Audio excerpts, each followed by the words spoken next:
Chances are that you have heard of the spirit of Jezebel at least once in your life, but the vast majority of people believe that it is only associated with the sins of prostitution and perversion.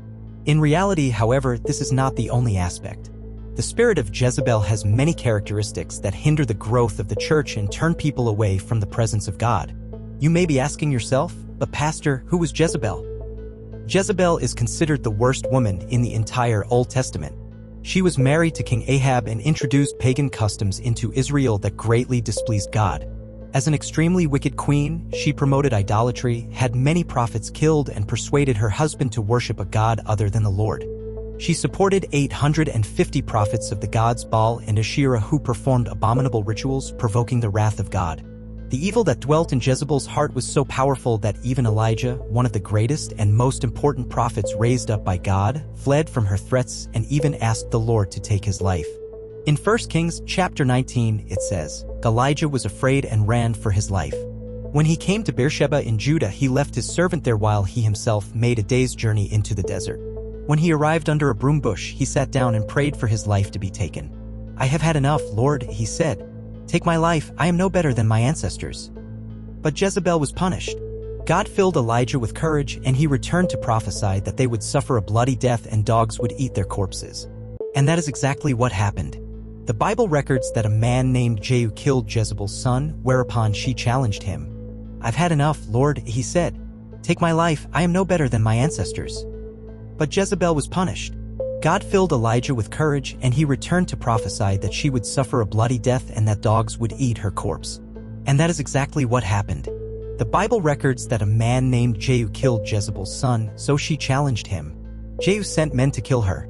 They entered the palace, threw Jezebel out of the window, and Jehu then ran her over with his horses. When they tried to bury her, only her skull, feet, and hands were found, as the dogs had eaten the rest. Jezebel's actions against God's people were so destructive that her name was taken by an extremely powerful evil spirit whose sole aim is to destroy God's authority.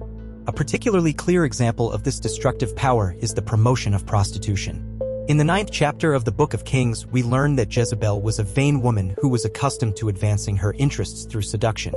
In the Bible, the term prostitution means both marital and spiritual unfaithfulness. Anyone who is not faithful to God is prostituting themselves because Jesus said that no one can serve two masters. Jezebel practiced both sexual prostitution by betraying her husband and sorcery by betraying the God of Israel. The spirit of Jezebel enters churches through people who are not living a life of holiness. Therefore, it is critical that pastors and other leaders be extremely careful when it comes to who they place at the altar as preachers. I understand that we are all flawed sinners, but the person in charge of a department in the church should live a life of holiness. For example, a person who has committed the sin of fornication and prostitution may not be ready to take the lead because they need to be restored first. It is important to encourage this restoration with love and patience and never expose anyone in public. In addition to this situation, there is also spiritual prostitution. Many church members behave rebelliously towards the community in which they gather. Such people move from one church to the next, looking for someone who meets their expectations. Every day they search for a church and a pastor who will fulfill their desires.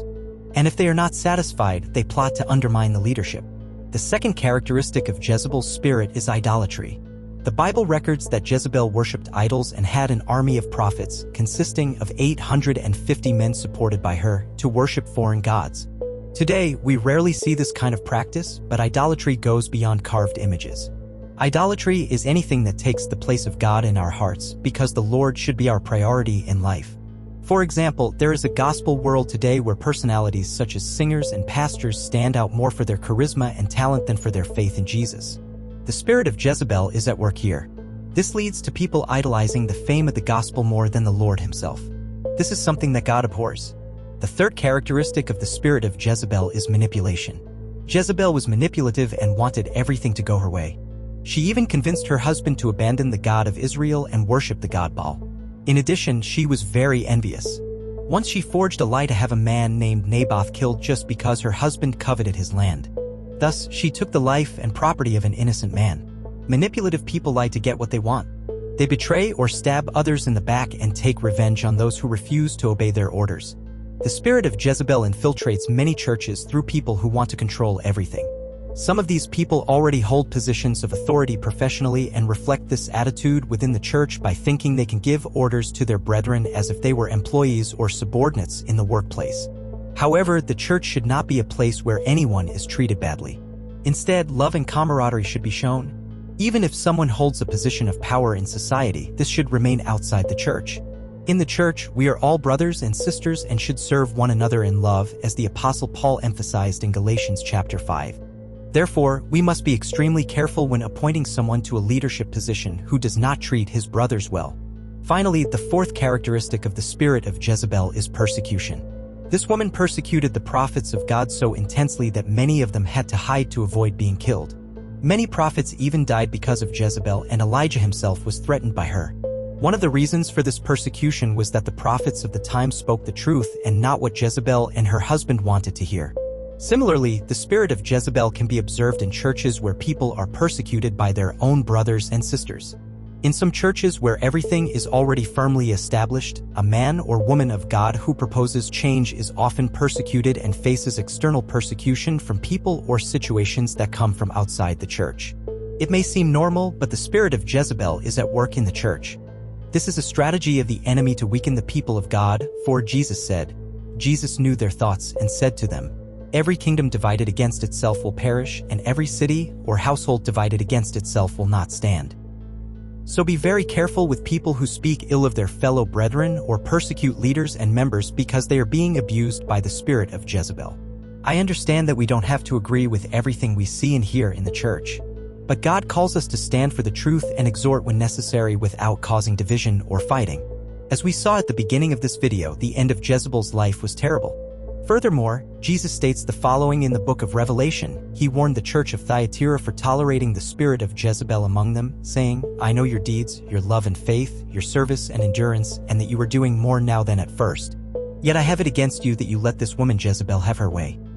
This against you, you tolerate the woman Jezebel, who calls herself a prophetess. Through her teachings, she seduces my servants into sexual immorality and eating food sacrificed to idols. I have given her time to repent of her immorality, but she is not willing to do so. So I will cast her on a bed of suffering and inflict great suffering on those who commit adultery with her unless they repent of their ways. I will strike her children dead. Then all the churches will know that I am the one who searches hearts and minds, and I will do so. Repay each of you according to your deeds. So if there is someone in your church with these characteristics, start praying for the person, as they may be under the influence of a demonic spirit that needs to be cast out. However, be careful not to let the enemy take advantage of you by engaging in gossip and defaming that person. Love is the fulfillment of the law. As Christians, we should seek peace above all else. Many of these people are merely religious and have not had a real experience with God, so they need our blessing. However, if the person refuses treatment, nothing can be done. The Bible makes it very clear what God will do to those who allow a demonic spirit to rule their lives. The psalmist wrote, Therefore the wicked shall not stand in judgment, nor sinners in the congregation of the righteous. For the Lord watches over the way of the righteous, but the way of the wicked leads to destruction. If you enjoyed this message, please share it with your friends and family and subscribe to my channel. May God bless you.